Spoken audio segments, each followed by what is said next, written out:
कचरा व्यवस्थापन ही सामूहिक जबाबदारी जिल्हाधिकारी डॉक्टर विजय राठोड। सर्व यंत्रणांनी नियमावलीचे काटेकोर पालन करावे। प्रत्येक कुटुंबाने कचरा व्यवस्थापनात सहभागाची अपेक्षा।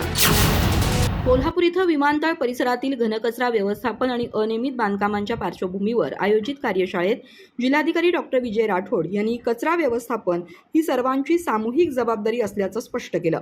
प्रत्येक कुटुंबानं यामध्ये सहभाग नोंदवून कचरा व्यवस्थापनाची जबाबदारी पार पाडावी अशी अपेक्षा त्यांनी व्यक्त केली। जिल्हाधिकारी कार्यालयातील सभागृहात आयोजित या कार्यशाळेत विमानतळ परिघातील बांधकाम नियमितीकरण आणि घनकचरा विल्हेवाट यावर सविस्तर चर्चा करण्यात आली। यावेळी जिल्हा परिषद मुख्य कार्यकारी अधिकारी डॉक्टर जास्मिन, निवासी उपजिल्हाधिकारी गजानन गुरव, प्रांत अधिकारी मोसमी चौगुले, तहसीलदार स्वप्नील पवार, विमानतळ संचालक अनिल शिंदे, नागरी विकास प्राधिकरणाचे मुख्य कार्यकारी अधिकारी दिलीप कदम, उदय गायकवाड, जिल्हा परिषद सदस्य संग्राम पाटील आदी उपस्थित होते। जिल्हाधिकारी डॉक्टर विजय राठोड यांनी सांगितलं की विमानतळ परिसरात सुरू असलेली तसंच भविष्यात होणारी बांधकामं करताना भारतीय विमानतळ प्राधिकरण, महानगरपालिका आणि संबंधित ग्रामपंचायतीचा ना हरकत दाखला घेणं आवश्यक आहे। या संदर्भातील नियमावलीचे काटेकोर पालन करणं सर्वांसाठी बंधनकारक असल्याचं त्यांनी स्पष्ट केलं।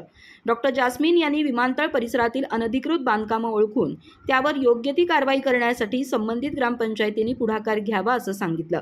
कार्यशाळेच्या प्रारंभी प्रास्ताविक मोसमी बर्डे यांनी केलं तर अनिल शिंदे यांनी विमानतळ परिसरातील नियमावलीबाबत सविस्तर मार्गदर्शन केलं। या कार्यशाळेसाठी तहसीलदार, गटविकास अधिकारी, तलाठी, मंडलाधिकारी, क्रेडाईचे पदाधिकारी तसंच सामाजिक कार्यकर्ते मोठ्या संख्येने उपस्थित होते। अधिक माहिती आणि ताज्या घडामोडींसाठी आजच आमचे चॅनल सबस्क्राइब करा।